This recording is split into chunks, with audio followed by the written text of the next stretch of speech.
kalau dengar kata mixing, biasanya kita langsung kepikiran ngaduk kopi ataupun cairan lainnya.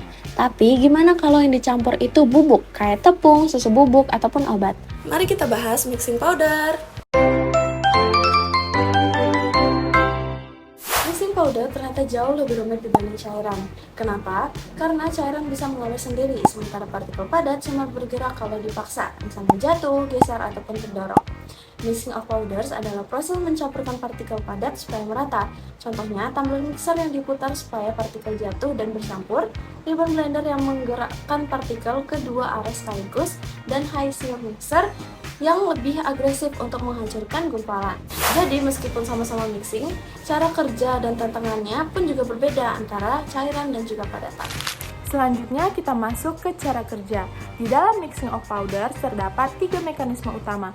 Yang pertama ada convective mixing, yaitu perpindahan partikel dalam jumlah yang besar dari satu tempat ke tempat yang lain. Sedangkan yang kedua ada shear mixing, di mana partikel akan bergesekan dan akan bergeser. Dan yang ketiga ada diffusive mixing, yaitu partikel akan bergerak secara acak dalam skala kecil.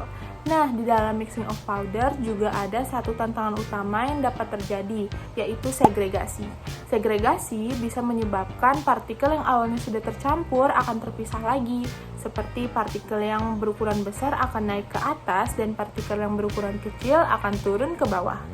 Jadi beda banget nih sama fluida. Kalau fluida biasanya sudah tercampur, biasanya itu relatif lebih stabil.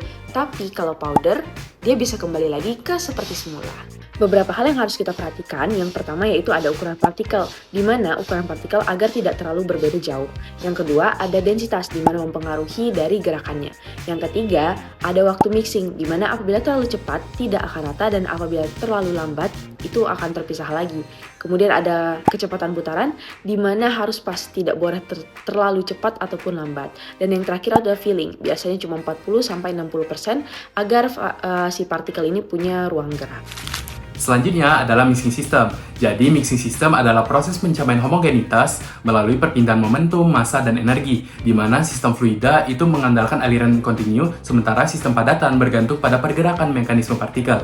Jadi, efisiensi pencampuran fluida menggunakan agitator itu ditentukan oleh mekanisme difusi dan juga bilangan Reynolds. Sedangkan pencampuran padatan menggunakan powder mixer itu menghadapi tantangan besar nih berupa segregasi. Nah, untuk perancangan yang optimal itu memerlukan perhitungan daya, penggunaan buffle untuk mencegah vortex, dan juga pengaturan filling level sebanyak 40-60% nih untuk sistem padatan agar partikel memiliki ruang gerak.